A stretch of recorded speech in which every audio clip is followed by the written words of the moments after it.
So we introduced now this meta operator and its conjugate, and now we can combine them to make a positive definite operator by multiplying S dagger with S. You can think about this as sort of as the norm squared of this operator, and indeed it's a positive operator. It will going to play the role of well, basically a generalization of a density matrix, and it also will be used actually to define a Hamiltonian that's going to define our group action. So I've not done much actually. I actually started just from the algebra. I defined this operator, and already I have a candidate for a generator of a group action that indeed will be the one that is going to actually take the cross product with. Another way of rewriting this identity is by saying that S omega actually allows what's called a polar decomposition. I'm actually going to introduce another operator, namely, which I call J.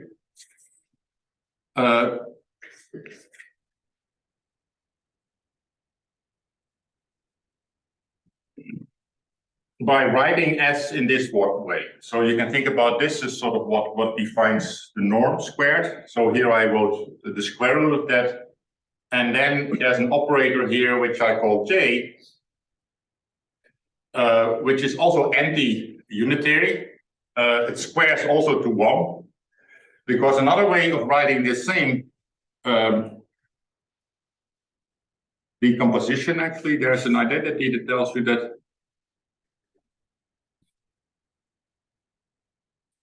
if I write the J on the other side, I also get the delta, but actually with a minus half. In definition of J, with that, like you defined S, or you need delta to define J?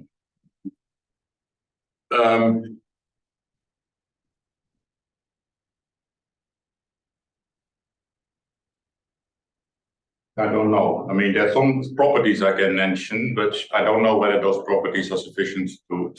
Can I ask, how is J related to CP3? Well, it might actually be. This is what often called theta in quantum theory textbooks. Yeah, it could be. Actually, let me think. I mean, it's not certainly I've seen it, because the point is that here we're not really yet in the context of quantum field theory, but you may ask whether in the specific. Yeah, and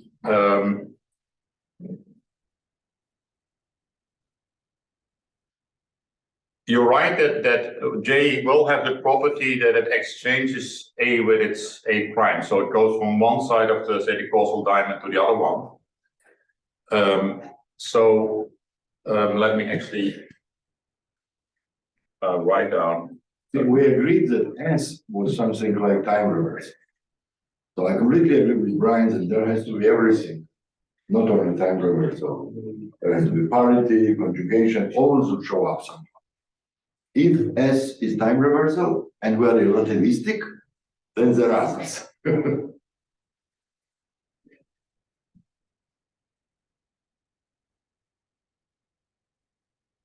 Well, the idea here is really, as I said, start very abstractly and derive as much as we can about space-time simply from algebraic properties. We're basically just trying to discuss how does space-time even emerge from this whole setting. So I'm not even assuming that things like parity, time, I mean, I want to find them and kind of. That formula for S is absolutely time reversal kind of thing. Then there has to be some formula like S acting on A omega equals F, which would be what we call parity transformation. So there has to be some operator which takes A and, well, normally we say A of P and transfers it to A of minus P, right?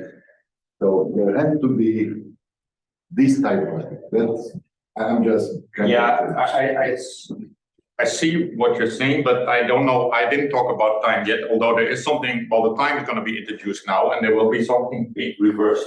But as I said, the logic is different. We didn't even talk about time to begin with. So I'm starting at the other side. But if I take A with the A's have labels, it's because there are infinitely many, but it has labels. There are many A's. That's right. There is an operator that would be analog of A of P taken to A of minus P. So we have this label P. Well, I would say that this is doing that. It's a dagger. I know, but so there is this picture as well, where I said there's two sides. There's A here, and there's an A prime there. So one thing that J does is actually it flips here. So it's really almost like a reflection, but it's indeed also doing the time reversal. But not to dagger. A flips on that side, A prime. There is a dagger also introduced. Complex connected star. I understand. So S was taking also on that side, but it was there A star. Actually, J actually maps it onto A prime. Okay. So actually, I think that is so there is a sense in which if I take the algebra A and I put J on both sides, I end up with A prime. And so, and you might then say that by definition, then this is A prime, but this is actually a definition Of A prime. of A prime. But good news is that A prime is for on the other side. On the other side and commutes with A. Yes, yes. So I will call in my mind this parity. Okay, that's a moment. Something that great. I know to follow the logic, it looks like I take A for X positive and I get A for X negative, so I reverse this phase. Yes, And the other one reverses time, because time is anti-unitary operation. that's right. And this is probably unitary operation. J is also anti-unitary. No, the point is that this is a positive operator that somehow does not do anything with time yet. So one of the other things that I already actually followed from this equation indeed is that and that's just kind of like a time reversal statement that this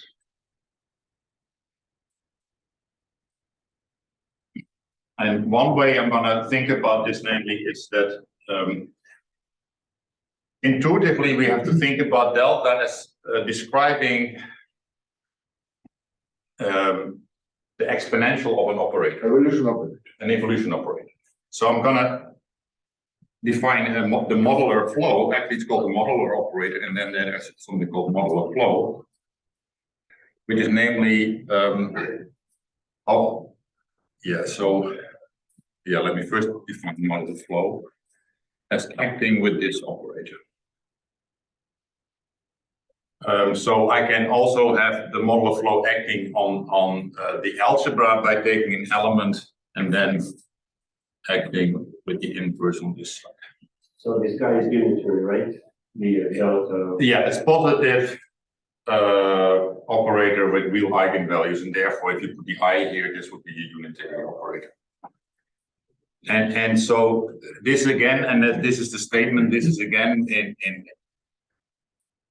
So delta power IT is evolution operator. yes, to be IT is an evolution operator with time t. Yeah. And the way to think about it is indeed that it generates kind of the boost in that direction. Very good. So these guys define such things. I mean, in old days, I mean, sometimes so they define That's it. right. This is the whole Takasaki theory. And the beauty of it is that you start from a very minimalistic approach to what the theory is. Namely, you simply start from a state, the algebra, and then already you end up with a picture that looks like space-time coming out of this. And there have been subsequent works where people even start defining translation operators along these directions.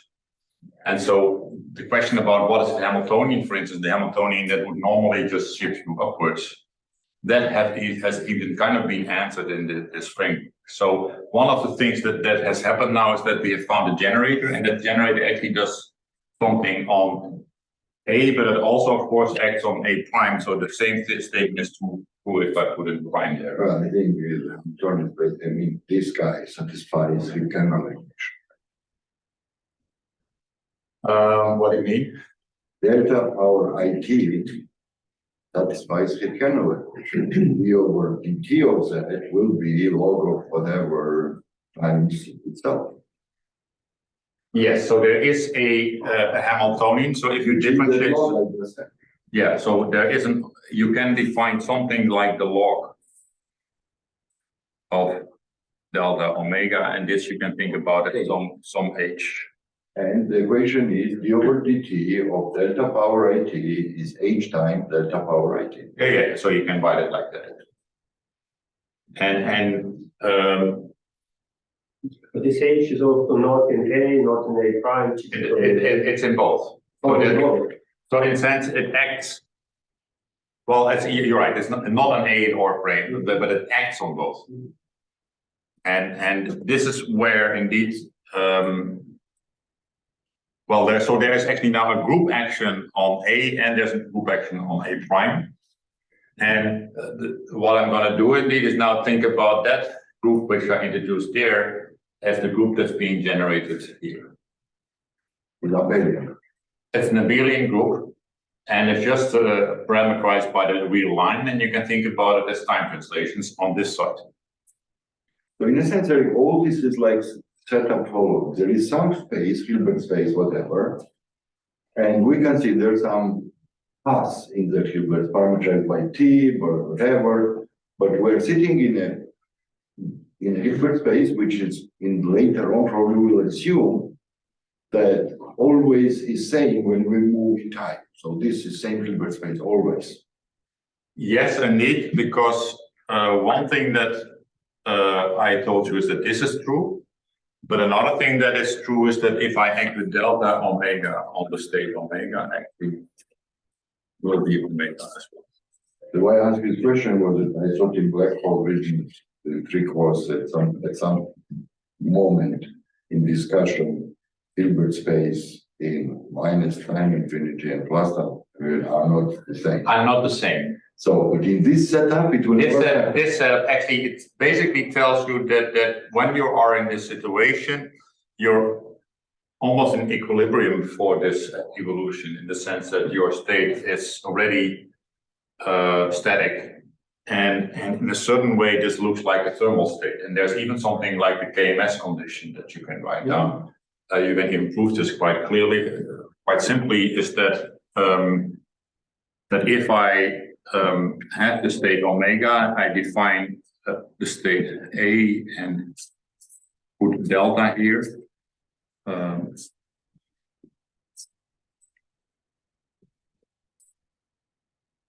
So this is equal to just exchanging. So I mean, just to jump ahead a little bit, how are we going to get a situation when in black hole language, when you have asymptotic regions, horizon and infinity, and that Hilbert space is not the same, and that's why it's not unitary. So somehow you have to generate that situation, and then that will disappear to get unitary. That's correct. But in this setup, it's always that's everything perfect. So this is also the situation, if you think about it, where G Newton is 0. Yeah. So there's no gravity. There is actually a temperature, because actually what I showed here, that this is like a thermal state, because this equation basically tells you. So this actually you think about as the Hamiltonian that generates this boost minus the one that generates this. So if you write down now, normally you would write down a density matrix here on the right, which is like e to the minus 2 pi, then some Hamiltonian, let's call it h, right? And let me actually do the 1 over 2 pi here, so that it now looks sort of like that. So this is the right one. So then this equation, there's a similar one here on the left, and this one is equal to, say, h right minus h left, because it generates the boost this way on the right hand side, and this on the left-hand side. So this would be an action that you can define on the right algebra, but it's not an element actually of the right algebra, but it acts on it. So it's actually going to be the thing that I need to add to my cross product. But what this tells me, this equation now, is basically that delta looks like row right tensor row left inverse. This equation should be put in quotation mark because here I'm kind of assuming some tensor decomposition, but at least intuitively you can think about it in this way. And G is generated by one of those two. By one of those two, that's correct. Now we have two G's. One for the left, one for the right. Yes. But the construction only involves the algebra on the right. So the cross product use the action of the symmetry on the right.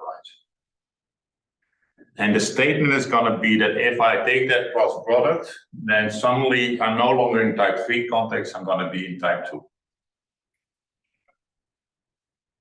It's like when, can I make some analogy? When you have the constraint system, when you have some symmetric group and you have to divide Hamiltonian induction, yes, when you have some symmetry, you have a constraint. Sometimes those constraints can be first class or second class in Dirac language. So when it's second class, sometimes you like to make it first class, or bigger space. That's right, first class, then everything is fine there and divide again. So that's like going in a bigger space where things look simpler. That's correct. So what you basically do is that you add to the observables that are sort of added by gravity, namely some physical time that's going to be measured here at infinity. You add a Hamiltonian, and then you mod out by the symmetry, and then you have your gravitationally pressed operators. But the trick always is to add, you can always add huge amount. I mean, there is a minimal one that is a correct amount that you are adding to get your answer. Because I could multiply by another group. That's right. So not to add too much. Yeah, so the nice thing is that this construction can be done very minimally by only adding this one action. But you can even try to get more elements in them. I already mentioned there is actually a group action that's corresponding to translations as well. Right. So you I can thought that you did all Hamiltonians, because in the gravity, as you remember, there are three constraints. One is corresponding to Hamiltonian. The one equation. Yeah, then there's also the momentum constraint. So one is h equals 0, basically total h. Yes. And you get ADM mass because of boundary condition. Yes. And there are two others, more like Gauss law constraints. Yes. The fact that you have h equals 0 is just because gravity is by definition a topological. So it would be interesting to see if that construction. No, well, it's actually. There are papers already that looked at SL2, for instance, that you can have, but you can indeed think about maybe we should do this with a much larger group, maybe with the Azora group if we are in. Well, in the Einstein gravity is a Hamiltonian constrained Hamiltonian system with basically zero Hamiltonian, right? That's right. So you discovered one of them, one constraint you discovered. This is called HR. That's right. But there might be other ones. But the other thing that I wanted to answer to your question is that what I hope actually happens now by moving out of the type 3 setting, where we indeed concluded that the state was not evolving basically, that we can get a system where there will be time evolution, where the Hilbert space can become smaller or something like this. And it's precisely that seems to be possible in the type 2 setting, which is not possible in the type 3 setting. So we're going to be able to formulate problems about black holes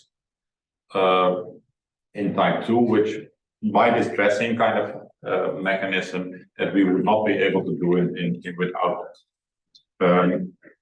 The other thing that I wanted to mention here is indeed that this property already tells you that if I would have liked to define a trace of the algebra in this way, that this is not a proper trace because it doesn't obey the property that the trace is cyclic.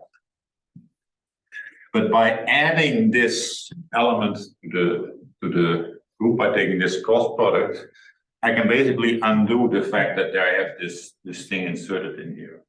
And that's actually why it was possible to go from type 3 to type 2. Yeah, this is getting a little further ahead of it, but anyway, this is the basic idea. So you push omega through B, commutator, and then some. So what I need to do is indeed add this element to the. Alan Kohn had some kind of cyclical homology where he would write all these kind of formulas with commutators, and then he could use the cyclicity of the commutators. It's longer for I remember that this what he did using these sort of A-infinity type algebras. This is the non-commutative situation. These are very obvious. Actually, to be honest, what I'm explaining here, and I'm actually getting to these flows, is exactly what Kohn did in his thesis in order to classify type 3 algebras. And he defined actually this, what is now called the co-cycle, which is a little bit of an extension of this idea. Because we got also the question about what if I use another state? And there's actually, so what I'm gonna say, there's a cross product construction.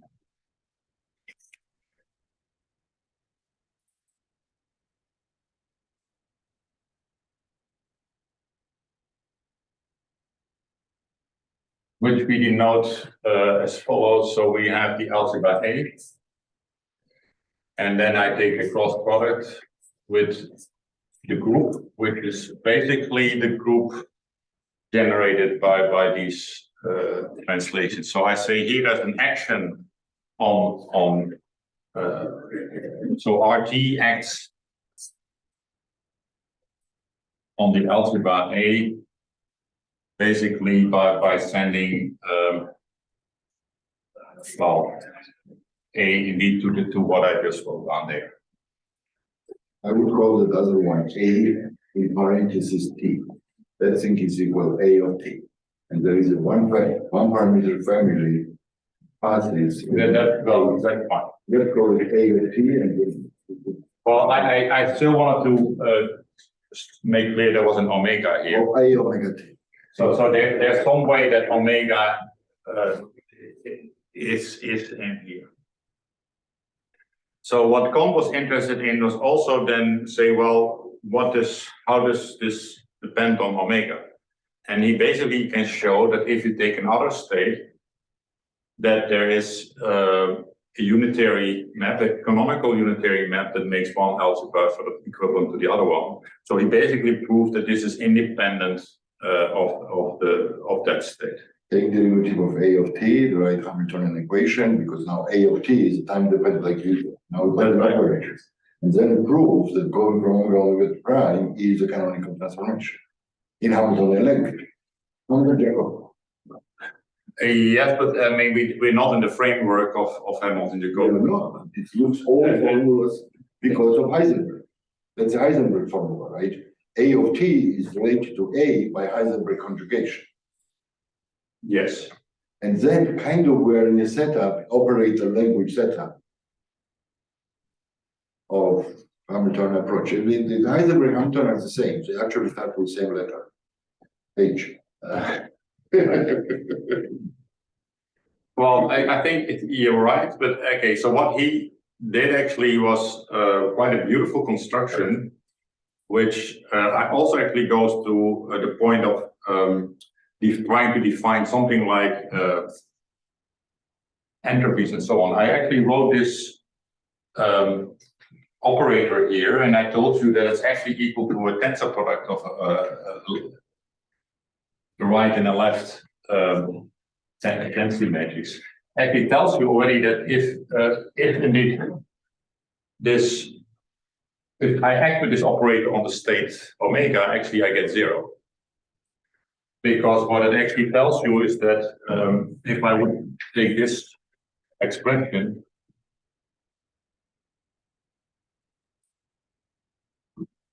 it would be something like trace row left log row left minus trace row right log row right. And maybe I have to put a minus sign in one of I think in the order to get that, probably have to define log omega as a derivative of growth. So it has to be log growth to the power t, and then you take the something like that. Yeah, you can do that, but I can also just take log of directly the log. I mean, if I say this is the tensor product, I take the log of this, and I simply say that's the difference between the Oh, two. you use the logarithm property. But then this is zero because the entanglement on the left and the right are the same. But it's also because this operator annihilates this. Antoine, doesn't this look like some kind of product? No? Yeah, let's talk about it later. Because There is something, well, anyway, there's something called a co-cycle in this language as well, and this is sort of what Cohn introduced. Because he wants to improve on this by basically saying, let's think about different states where I put a different density matrix on the left and the right. So that then it becomes natural to think about this construction. We constructed the entire Hilbert space here by acting with the state omega, but I can also start from a different state. So we're going to define something now that connects two states. So we have a state omega, but actually I'm going to introduce two new states. Let them call them phi, which is an arbitrary state. And then another state psi. So I'm going to do the same thing as I did there, but now with the two states psi and phi, and then I have an operator that goes from phi to psi. Actually, to simplify notation, let me actually take the small phi, small psi.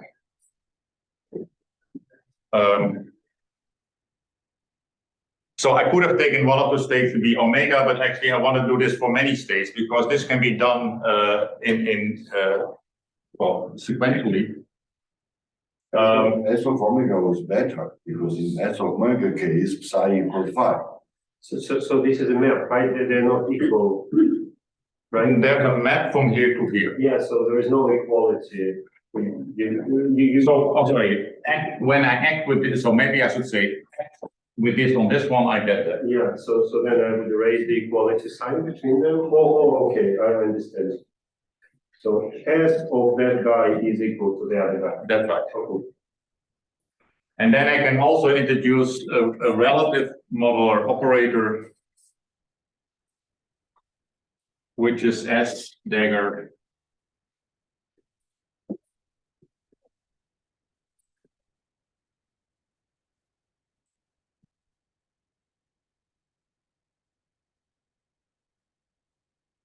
and so there are some beautiful identities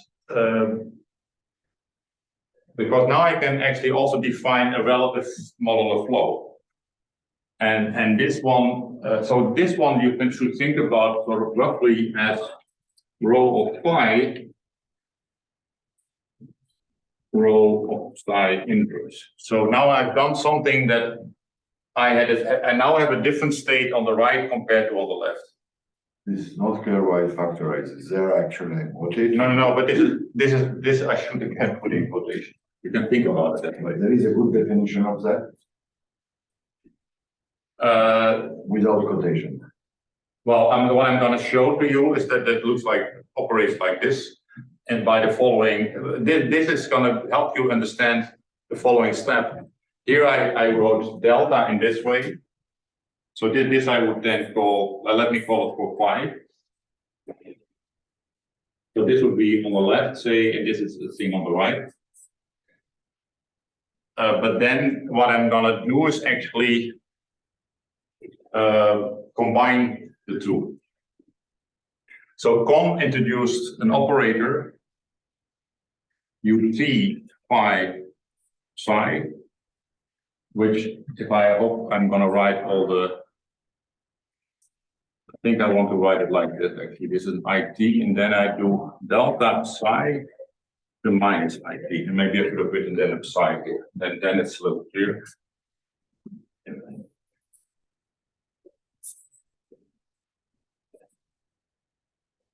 Because if this again is in quotation marks, the weird thing I want to show, and this is the essential part, is that if I act with the inverse of this on this one, then this product, so delta phi psi delta inverse psi, is sort of like rho phi rho psi inverse tensor the identity. Because what I've done, I've basically acted with the inverse of this one on this one to make this the identity, and then on this side I end up with this one. And this again is in quotation marks. But the theorem that is proven indeed is that this is part of the derivation, which kind of justifies this statement in the sense that it doesn't act on A prime. And kind of these formulas there remind me some co-product properties in case of quantum groups. They have mapped from V to V tensor V. There is operator 1 tensor delta plus delta tensor 1. You're right in the following way, that this is a closed cycle that satisfies the condition that if I would do this with omega and then act with omega to psi,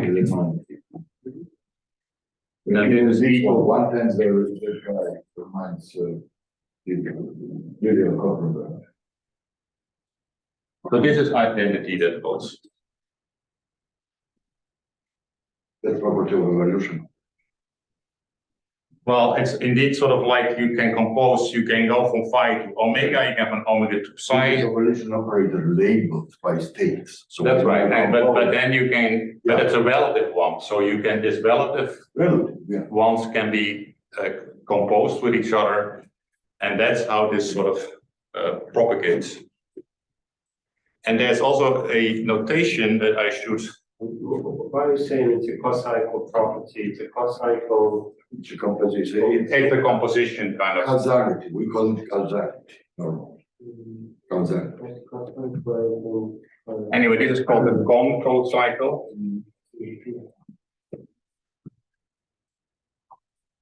Because it's also the thing that's gonna interpolate between the model of flow for one state psi and the model of flow for the state phi. And it's gonna be the conjugation that I need to do to make those algebras equivalent. It's cocycle maybe because if phi equals psi, this is not identity. It is actually. Then there is I don't know why he equals it. I don't know why he equals that. Also, like, to be honest, this is a math terminology that I'm not fully familiar with. It's actually very nice notation that I should maybe mention that I think maybe explains this a bit. all this would be very nice actually to go and track in the pictures that you had of gauging. So we had this big picture, remember L2 functions times the algebra, we gauged it, and now we're doing some manipulations that we are in a gauged fixed picture, right? Yeah, actually, this is something, this is still possible to define in the type 3 setting, so I've not done the cross product yet. So there is now a you wanna- cross product with RT that you wrote there, and you defined that delta and things like That is that. correct. So that's what I call gauge fixed picture. That is correct, but what I define here is still defined in the original algebra, because this involves the operations that by which I'm basically, well, gauging, how should I, where, It's already gauged. I mean, okay, fine, but looking at the other picture, well, let's call it gauge invariant picture. These formulas might become more reminding us better things. But well, okay, so I have to tell you honestly that my own interest in this is indeed, well, we're eventually understanding how this works in gravity, but I find it very convenient, useful to know first what the mathematical statements are before I start guessing what I need to do in the physics. So I think you're right. My goal is eventually to put it in a nice physical context, like the gauging picture. So that's not something I understand, but it would be a nice way of formulating it. Well, actually, we know very well if we are in two dimensions, the two-dimensional gravity, just forget about the four-dimensional Einstein gravity. Then all these things probably again make sense, and then you have to see somewhere where orthogonal. Well, you mean when we make the group larger? Right. Yeah, that's right. I mean, I hope that is possible. And then there is the cosine, maybe that's a constant cycle, I don't know. Maybe I want to close by writing down an expression for an entropy. Actually, one of the problems with type 3 algebras is that we don't have a well-defined the notion of entanglement entropy. I already explained to you that if I want to do something like this, I already showed that there's basically a cancellation happening. So now the idea is that once I've introduced this relative model operator, I can do something similar as here. Namely, now I can define also the relative entropy.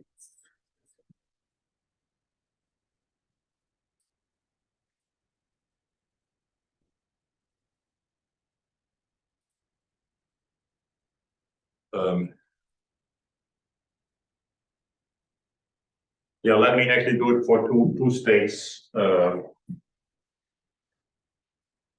Well, the bit of the problem is that entropy is also usually denoted by S, but the relative entropy, or maybe called relative.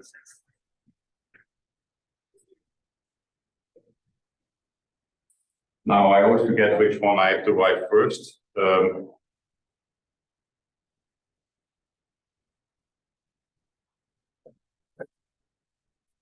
Oh, I'm just guessing now.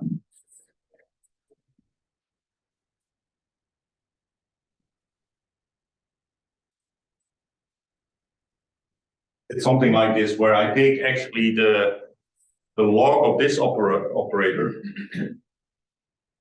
So as you see, actually the log of delta phi psi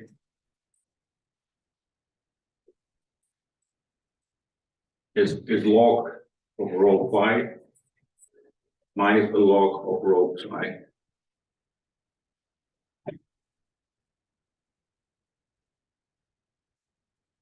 Are these row guys like not operators or they are? No, sorry. Okay, I should have said much. Maybe I'm. So the intuition is that if I think about density matrix, so the density matrix. So what I'm saying is that if I take this state and I imagine that if I have my Hilbert space factorized in a right, so there's an H right here and an H left here. Then if I take the trace on the right algebra, or say let's say we do the left algebra, then this ends up with a density matrix. So this is the definition of the density matrix, where I take a partial trace. So normally we think about this when we have in Minkowski space, we do this. This would be, well, the way we actually treat the vacuum if we only look at the right wedge in Winter space.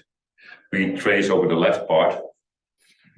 And then this would be a thermal state. So this actually would be written like e to the minus 2 pi times the Hamiltonian, because it's a thermal state. So that's a row right. So this is rho right, and I put a psi here because it's derived from the state psi.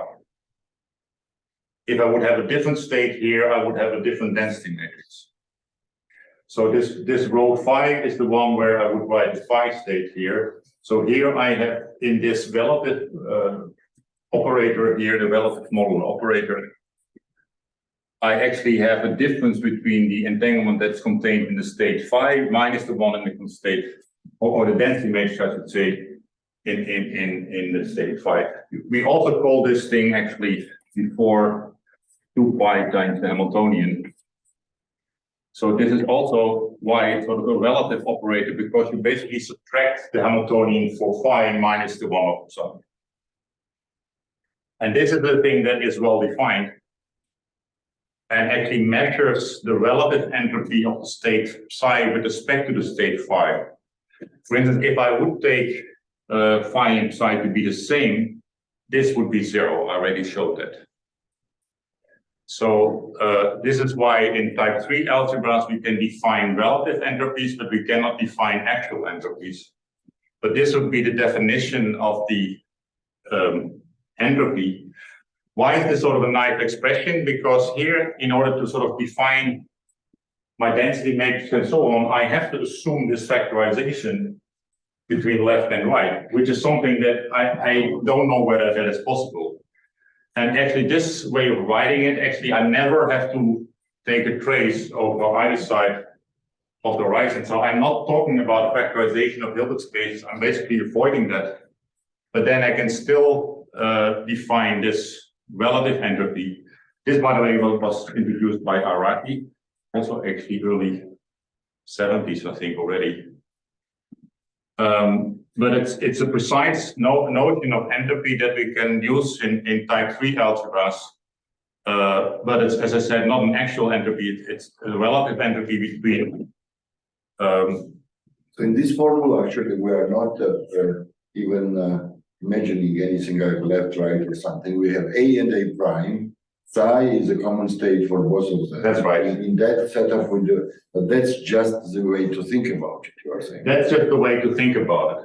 But it's not inherently inserted. This is sort of the language that many people used before people, in discussing entropy in ADS or things like this. People use this factorization properties, but it was never really well proven that it exists. And actually, the statements this factorization is not possible.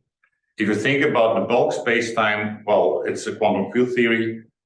That factorization is not possible. Even if you think about the CFT, if you want to split the CFT into two parts, this is not possible. So the nice thing now is that at least we have a language where we know that things that we're doing make sense. And that indeed things like divergences in entanglement entropy, they basically cancel. So this quantity can be shown to be finite. What is the relation to spectral action? To spectral action.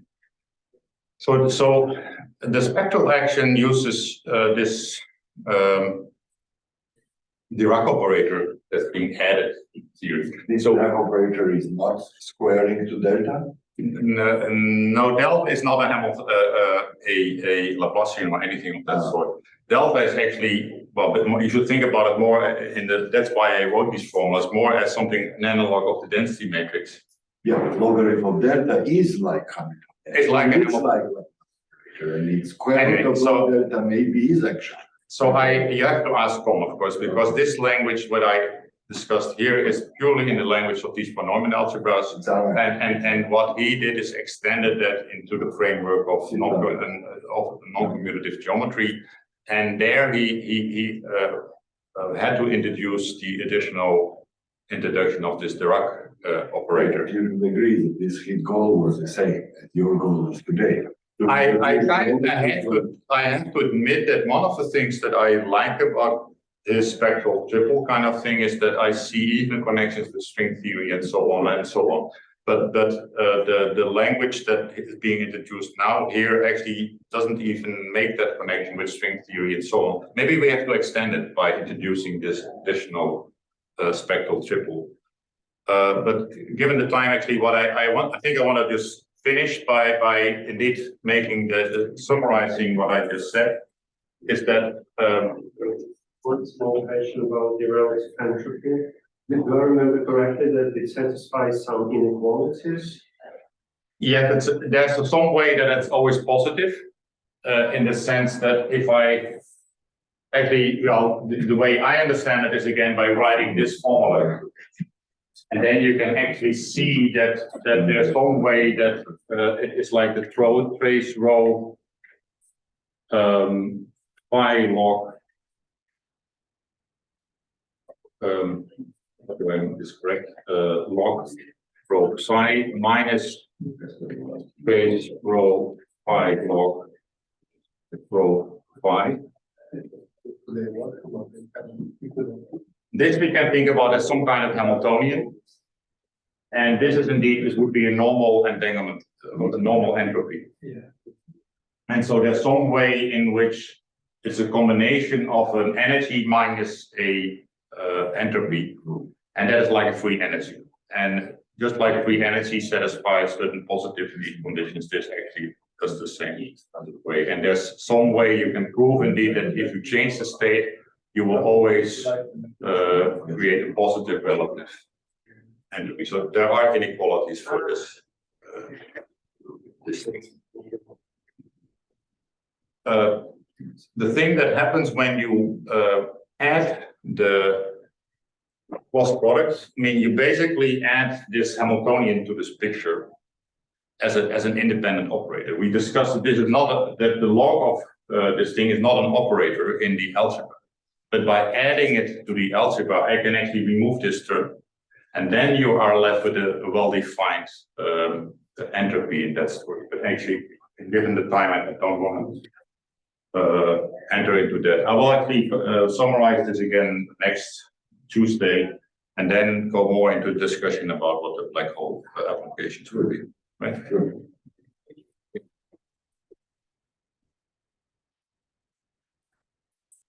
This is on Zoom or not? Or Yes. so in principle, everybody can log on and Anton. This is on Zoom or it will be on our page and so on. Because actually it goes very well.